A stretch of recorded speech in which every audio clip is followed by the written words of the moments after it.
Morning, welcome to Sywell Reservoir. So yeah, this is Sywell Reservoir in Northamptonshire. It's an old water resources, really old one, kind of think it's Victorian area water resources res.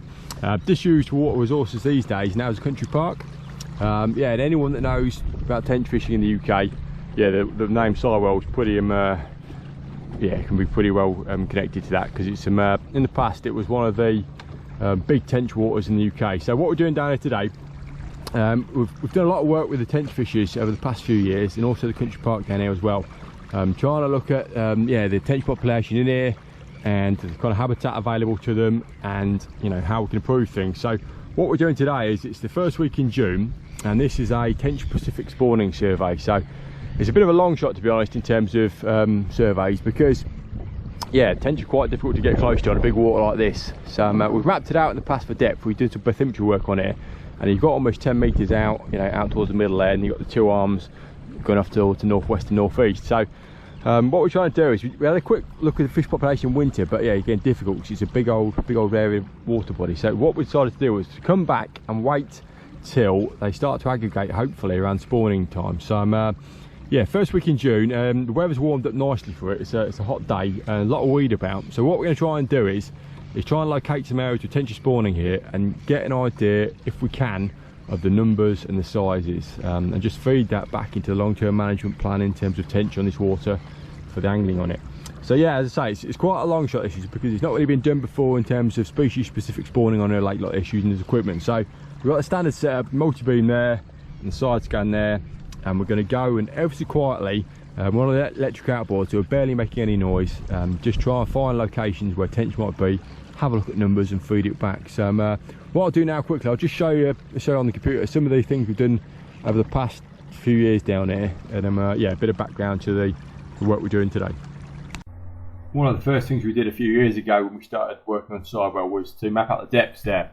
So we spent the morning in winter time just doing some bathymetry tracks, and this is the data it produced really. It's overlaid on a map. So yeah, Sywell's got some good depth to it still. We've still got, you know, almost 10 metres of water down in the middle bit, and even the arms themselves, as you come up this west arm here, you're still talking 3 metres of water, you know, relatively into the shallow part. So yeah, same with the east arm as well, you know, still good depths up there. That's credit to the country park and Jeff, the ranger there that runs it. Yeah, he manages some really good sediment traps to come down into these arms, just stop the sediment going into the res, so like long term it, you know, extends its life and keeps it in much better condition. So yeah, full credit to Jeff and the work he does. So yeah, we mapped it out. Look at some depths. This is the same thing in 3D. So yeah, good depth. So this just allowed us to start looking at possible areas where fish were likely to accumulate, and also give us a good understanding of habitat as well. So yeah, on a big water like this, one of the things, you know, you look at and you think, oh yeah, it must have loads of fish in it. It's a big bit of water. But sometimes in winter on places like this, when the weed dies back, you know, you can leave it quite barren. You really can. So yeah, you know, and barren water and fish in winter time, you know, it often leads to high levels of predation. So yeah, one of the things we kind of suggested to the Tenchfishers, and they did a lot of work with the club doing this, was to put in some artificial reefs underwater to give the fish some structure, some hiding places. And that, you know, if you provide structure like that, it gives your juvenile fish a much better chance of surviving to adulthood until they can start recruiting themselves, you know, spawning themselves and recruiting to the population. So yeah, this is one of the first things we did. Just mapped it out, gave an idea of the depths and kind of habitat, and then yeah, looked at some possible areas for habitat improvement works. And the club in the country park did a fantastic job putting some reef structures in, and I'll show you those now underwater. These are some examples of the type of structure that went in Sywell. Now, they don't have to be gabion baskets, they can be pretty much anything to provide fish with structure. So if you've got access to brash, to trees that can be lopped and pinned in the river or lake that you've got, then yeah, they make ideal structural habitat, because that's what fish require. So the club did a really good job, set about building these with the help of Jeff, and these were installed into Sywell Reservoir.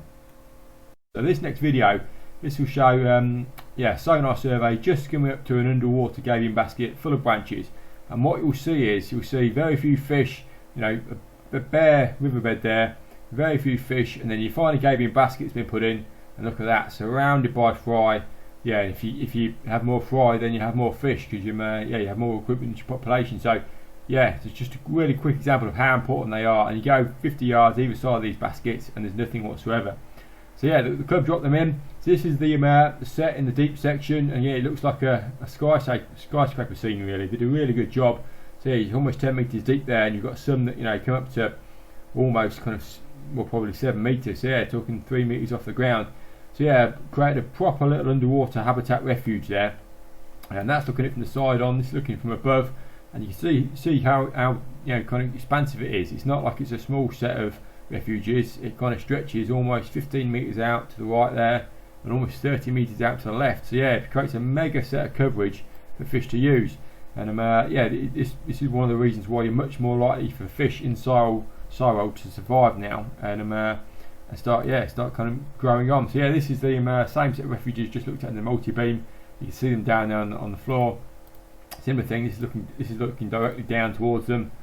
Yeah, there they are again. You can see them kind of, yeah, it creates a real structure down there. And these are the ones in the northeast arm, just yeah, in the chalet section. So yeah, proper little refuges, and ever so useful for fish. And you know, in terms of management techniques, this is a key one. It really is now. Habitat and that ability for fish to survive winter a lot better than they used to. So also in the surveys we've looked at how fish in and around the water tower, where the old extraction was from the reservoir. And again, yeah, a lot of fish, they like structures like that. Again, that's a good example of a fish in and around structure. So again, it just shows how important it is. And I think these are probably maybe perch, these ones. They may be overwintered down there. And then out in the wider res itself, again, you can see how barren the bed is. No structure down there. I think these are tench zooming along.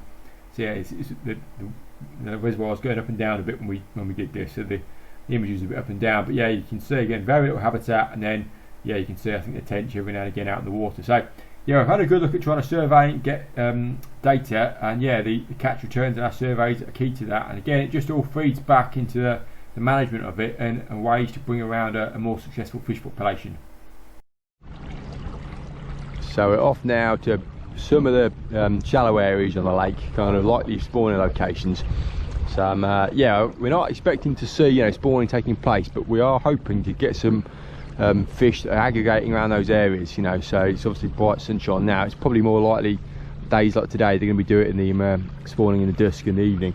But yeah, well, you never know really. You've got to be out here to find out about fish populations, because yeah, you don't learn anything being sat on the desk. So yeah, that's why we're out here now, and hopefully we'll get some good data.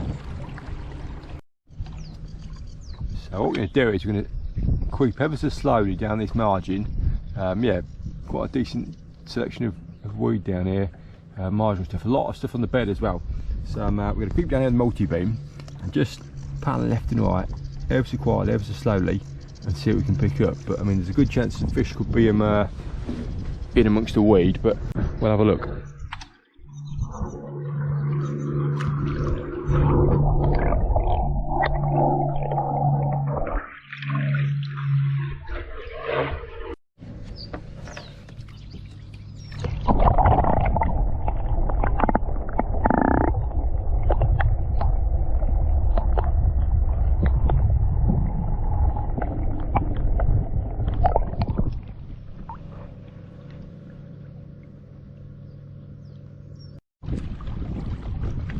So yeah, not many tench to be found out there today. Yeah, I think the weeds got the better of us really. It's yeah, it's a lot of thick, dense beds out there. I suspect they're hiding in there. But yeah, it's worthwhile looking anyway.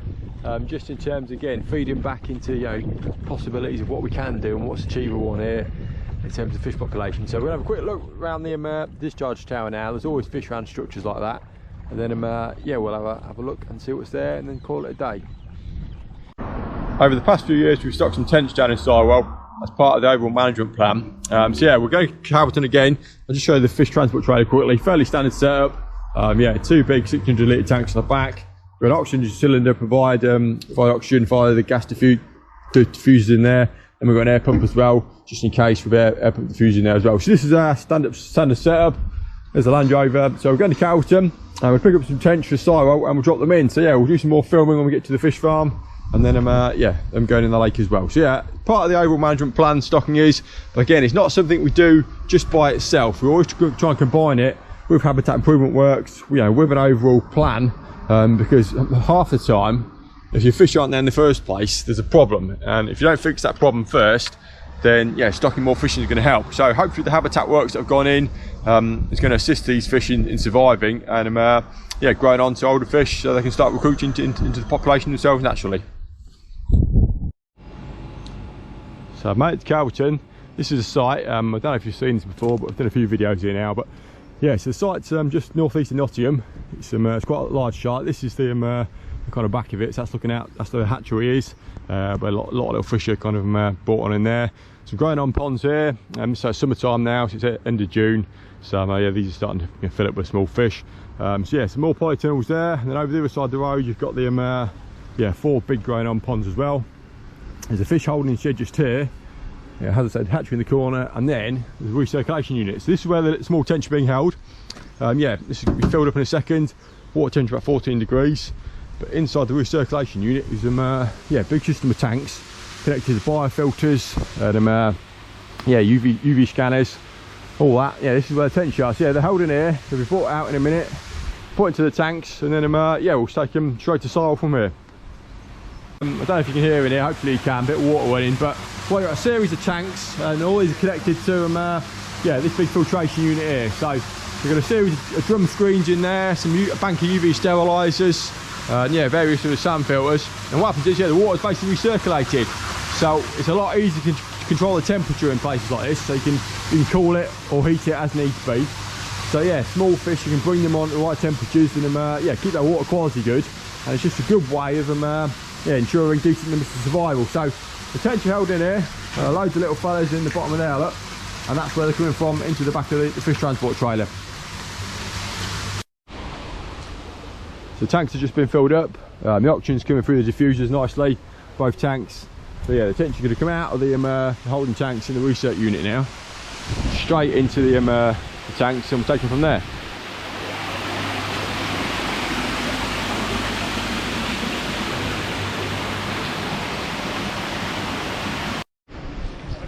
What new one? How you doing, alright?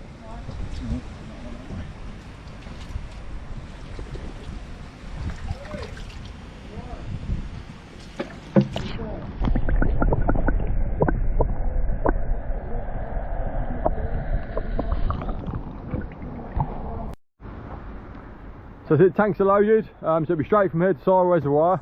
So that's it. So thanks to the chaps. Thank you, chaps. Cheers, Nick. Thanks, Cookie. Take care. Yeah, big shout out to Nick as well. The research unit is his baby, so all these fish have been fathered by that man. So yeah, straight to Sywell and we'll meet the club on site. Just arrived at Sywell Res, yeah, about an hour and a half later. So yeah, Jeff, the ranger's there, and he's going to take us around the res to the northeast arm, and we're going to pop the fish in. When we were here, we saw a really nice broadleaf pot McGeeton bed out there that'd be ideal for these little fish to disappear into. So yeah, that's the plan. Drive around the res and we'll stock in about 10 minutes time.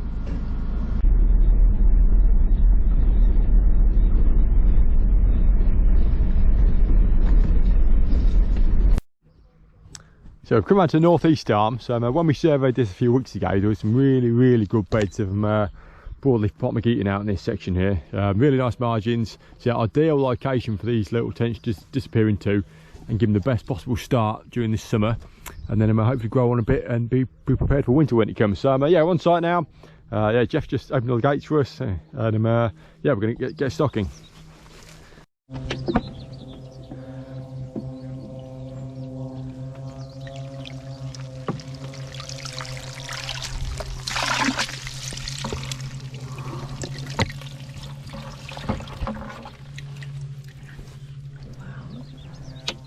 So yeah, the range from that kind of size, so you've got about 30 to 40 mil up to kind of 50 60 mil. So you can see how others, some do well, others not so well, but yeah, they're all over that initial mortality period, which is good. So all that kind of size, and off they go.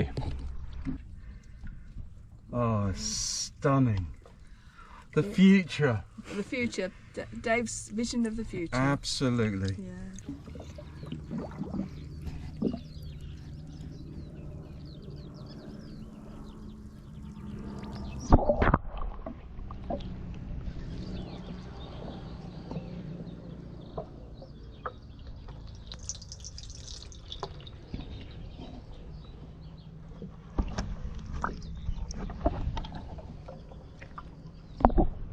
So this is the last lot going in now. So yeah, ideal location for them. It's a straight into the macrophytes.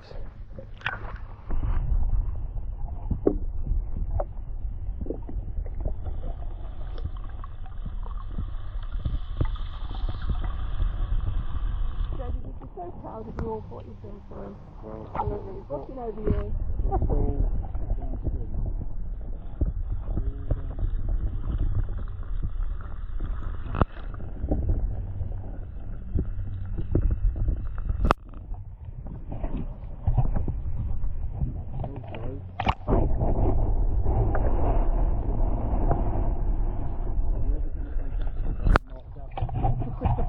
Yeah, nice. This is John from Tenchfishers. John, happy with the stocking? Absolutely amazing. It's absolutely fantastic work, and I think it's testament to the relationships that Mark in particular has built between the Tenchfishers and the EA over a number of years. So I think the key thing is to get different year classes, and potentially even from different sources as well, but this stocking has just been fantastic. Obviously the impact of it probably won't be seen for a number of years, probably, I don't know, 4, 5, 6 years maybe, but it's all part of the wider long-term plan, so absolutely amazing. Fantastic. And the fishing results were good from June, is that right? It's really starting to show some interesting signs. The trouble with fishing is you always get red letter days and bad times. We've had the first fishing we had here, we had some good results, including a double-figure fish that was caught. That was a bit of a surprise, and then the next 2 or 3 fishings the results weren't quite so good, but the weather wasn't fantastic, which obviously plays a big part in the results, and the one we had a few weeks back is absolutely fantastic. We had some really localized big catches, but obviously what we'd like to see is more widely distributed catches around the reservoir. So it's hard to tell with just a small sample of a few fish-ins to go with, but it's looking incredibly encouraging from what we've seen so far. Thank you very much. And the fish, by the way, are amazing quality as well. It was so few old and damaged fish. There were some really fresh, lovely fish. Excellent. So yeah, brilliant. So that's a day at Calverton and a day helping Tenchfishers out at Sywell. Big thank you to Jeff from the Country Park as well. So yeah, hopefully this is all part of the longer term project. Help the fish population in here and help the angling and the general benefits it brings to all. So thank you to the EA for all their hard work. Fantastic, really appreciate it. Thank you. I'll give you a brown paper envelope in a bit for that. Thank you, John. Cheers. Special stuff. Thank you very much. It's important to mention that the Environment Agency are only a partner in this project. It was founded by the Tenchfishers themselves and by working with Sywell Country Park. And one of the key people that really spearheaded the project was Dave Watson. Dave Watson very sadly passed away in 2016. But it's important to highlight the work he did for angling, for the reservoir and for the tench fishing community.